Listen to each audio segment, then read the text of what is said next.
I'd like to share with you the top 5 things I believe all people need to have to help prepare themselves for a disastrous situation.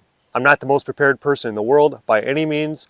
However, I'm the most prepared of all the people I know.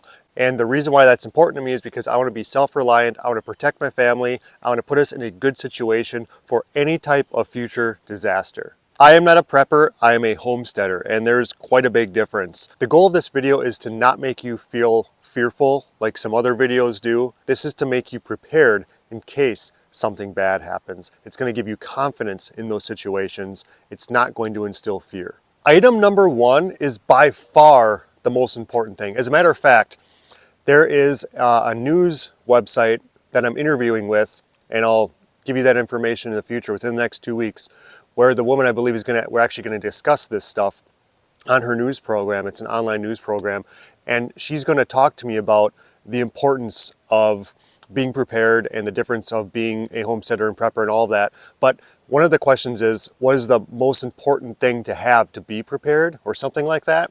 And by far, the number 1 item I tell people is to get a wood stove. I'll try to make all of the benefits of a wood stove brief. You can melt snow with a wood stove. You can boil water with a wood stove. A lot of wood stoves you can cook on, some you cannot because it doesn't get hot enough. Other than not relying on power companies to give you your energy to heat your home, you don't have to rely on a furnace breaking either. Furnaces are extremely expensive. If you ever had to purchase a furnace or fix your furnace, you know how expensive that can be. Also, with a wood stove, you can cook with a wood stove. Some of them are difficult to cook because of the top not getting quite hot enough, like ours is difficult to cook with. However, you can get cast iron pans and stick it inside the wood stove and cook on that. It's not difficult to do. As a matter of fact, we've done that before. We open up the door, we have whatever, sausage or eggs or something like that. We just put it on the coals because the coals are hot on a cast iron skillet. We put it in there in the matter of a minute or two because it's so warm. Your food is done.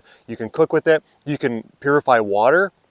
Stick a crock inside there on top of the coals so it boils so it can purify water, because you're not going to have water either, most likely, if there is a downgrid situation or a power outage for any length of time.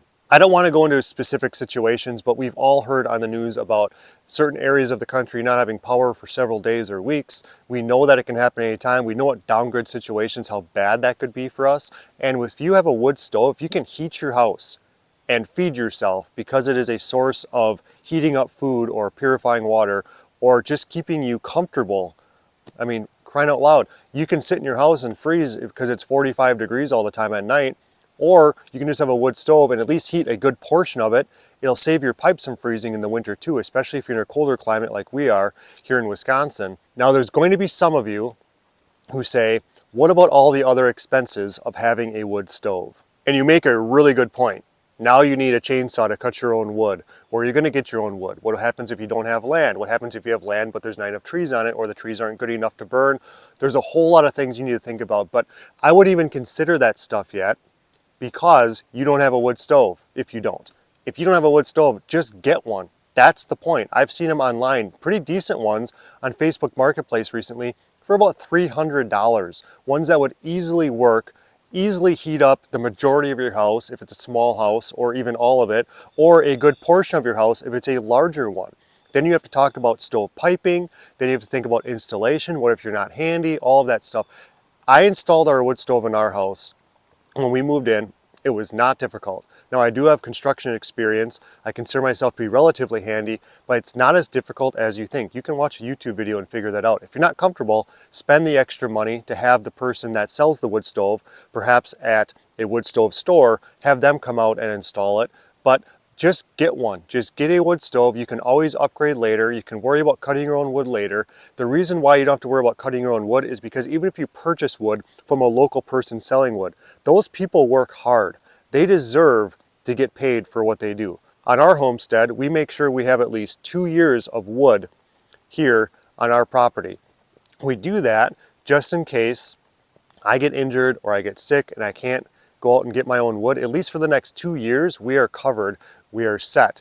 But if you don't want to have to go out in the woods because you can't, or you don't want to, or don't have the time to cut your own firewood, support local people in your community within whatever, a half an hour radius of your community there's going to be people selling wood that work hard to do that for their community and pay those people for it. Right now in Wisconsin, a full cord of wood, which is 4 feet deep, 4 feet tall, and 8 feet wide, that goes for about $250 for hardwood.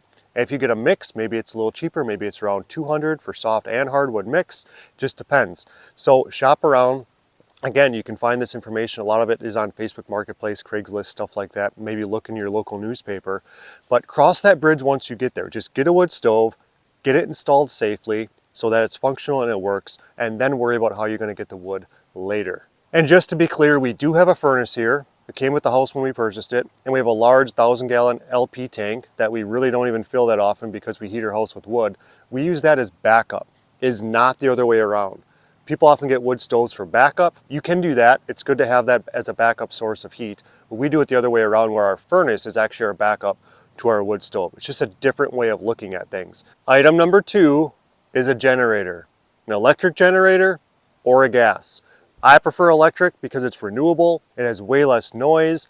They're generally pretty light to lift around, but if you have one or the other is better than none. Now a gas generator, those have come down in price just due to the fact that they've been around for a long time. You can go to Harbor Freight and get just a general, really basic generator for a few $100s. That's probably going to work pretty well. They're going to be loud, it's going to require maintenance, you're going to have to refill it all the time. And if gas prices are high or it's hard to get gas for whatever reason, that can be an issue. So they're not as renewable as an electric generator, but it is an option for you. Again, having a gas one or an electric one, it's completely up to you. If you have both, that's actually probably a good idea, but I know that's hard for some people to afford. So having some alternative source of electric power is really good. It's just really good for multiple reasons. Item number 3 is food preservation. And I break that down to 3 separate things. The 3 most common things: a freezer, a canner, water bath or pressure, it's good to have both, and a dehydrator. So if you have a freezer, you can keep food for a really long time, especially if it's vacuum sealed properly. Certain things are better in pressure canners, certain things are better in water bath canners. We have both. It's good to have both if you can. And then a dehydrator. I was a stupid fool a couple years ago, and I sold a really nice dehydrator that I had. And it was a really big, nice stainless steel one with all these little racks in it. It works so well. And I was like, I don't use it very much. I'll just sell it to get some cash for it. Big mistake. I need to get one still. So I'm a little behind in that department. But we do have canners. We do can in the fall, and we do have freezers. We have a freezer inside their house. We have a freezer in our garage, and we have another upright freezer in a different location. So we have technically 3 freezers right now. And I'm looking to get a 4th just in case, and just something extra that we can have, because we do use it through harvesting a lot of our food, saving things that we purchase from the store in bulk, and I hunt and I fish, so a lot of that stuff goes in there as well. Item number 4, I don't know if you consider this an item or not, but this is extremely important as well, and that is poultry. Poultry are amazing things that you add to your homestead. That can be quail, chickens, geese, ducks, some type of poultry. Now, why poultry? Poultry are great because they can scavenge for their own food like chickens do. Geese can live on only grass, which is really cool. A lot of animals can't. The downside of having poultry is that you probably do need to supplement feed. In other words, they can't just live off the land. They can't just find bugs and grass and stuff and eat it. They're probably going to need more food than that. However, if you have certain types of poultry, like geese, they can eat only grass. There is a way that you can make that work, and they can survive just on grass alone. But with chickens, the reason why we have chickens, and you can see some of our chickens back here, the reason why we have chickens is because they're so diverse. We have chickens for 3 reasons. So first of all, they give us really good eggs every single day. I eat at least 5 eggs every morning, if not more. We use them for cooking, we use them for all kinds of things, and they're way better than the ones you get at the store, and way better for you. The other reason is because with the breeds that I have, especially one of the breeds that I have, they will breed themselves, raise up their own young themselves. If you're not familiar with chicken breeding, a lot of the chicken breeding has been bred out of the chickens through selective breeding for human consumption. But anyways, with these chickens, one of the breeds I have, the Buff Orpington, it will raise up its own young, so you don't need an incubator. You don't need to intervene with the process. They naturally do that. Some breeds don't even raise up their own young anymore. That's been bred out of them, that characteristic in their genes. If you want to have a more sustainable lifestyle, poultry is a great way to go about it. And the reason why I say poultry instead of pigs or cows is because they're so easy to manage and they're affordable to get started. You can start with chickens for just pennies on the dollar. They're very, very, very cheap. I have nicer things for my chickens, like a coop and specific water dishes and feeders and all that stuff. You don't need any of that. You can free range chickens, so you don't need fencing. There's that cost. You can find all your scrap lumber for free on Craigslist and Facebook, so you can just build some kind of box or something to protect them at night, and you can feed them very, very little, and you can give them food scraps. So one of the reasons why we save so much food with our chickens, if you're like, well, now I need to feed the chickens, and what happens if we don't have food and all this other stuff?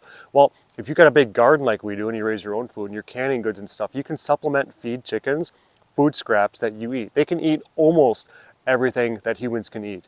Now, not everything, but almost everything that we can eat. I think that's important to remember, and it's important to keep in mind because they're so good. They're omnivores. They're so good at foraging for themselves. They're so active that way. They're going to find every bug that you put in their area. They're going to eat all the grass and all the greens for the most part that you put in their little chicken area, in their run as we call it.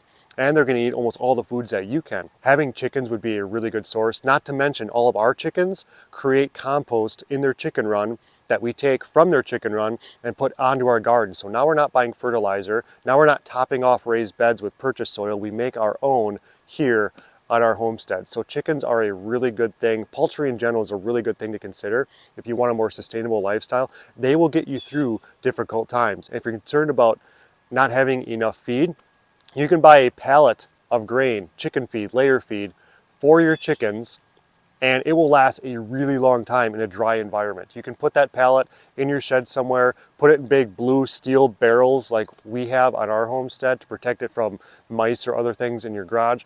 Dried grain, if it's done properly and has no exposure to moisture, lasts for a very long time. And just as a quick side note, I forgot to mention there are videos online that teach you how to make your own chicken feed so you don't rely on buying grain from the store. And that's something you could look into as well. Number 5, the last item, but certainly not of least importance. And you're gonna like this one because there's a good chance you have it anyway. So you're like, woohoo, at least I'm 1 for 5, is a grill. I prefer having a charcoal grill with a whole bunch of charcoal and a good big bottle of lighter fluid and a gas grill with at least 2 tanks of LP beneath it. The reason why I like having both is because if you got 2 tanks of LP and you just want to cook something quick, you just flip a switch, light it on, and boom, there you go. You can take off the grill plate on the top, or the grills, and you can put a pot on there to boil water or to cook anything that you would normally cook on, like in a frying pan or in a pot. Put the grill back on for your meat or your vegetables that you put right on there. A charcoal grill is great too, because we have a little like Smoky Joe like this. It's super portable. You can take it anyway. You can put it in the back of your car with a little bit of charcoal and you're pretty much set. So if you've got those systems set up, now you have a way to cook your food in addition to your wood stove that you have. And I think that's a really good additional way to cook your food. If I was starting a homestead today, obviously we've been doing this a while, but if I started a homestead today and I asked myself, what are the 5 things I need to get first before I did anything else for my house? Those are the 5 things I would make sure I would get. Some of them are expensive, some of them are really cheap and easy to get. Some of them you can look for used things on Facebook. Some of them you might want to buy new. It's completely up to you. If you have these 5 things, you will be set for not 100% thriving in this difficult situation. Whatever that disaster happens to be, you can fill in the blank there. But you will be much more prepared, you'll have much more confidence, and you will feel more secure and less fearful. I really hope that you leave this video saying, you know what, if I purchase those 5 things, he's right. I think I will feel more secure. Remember, simplify your life to increase its quality. Thanks for watching. We'll see you on the next one.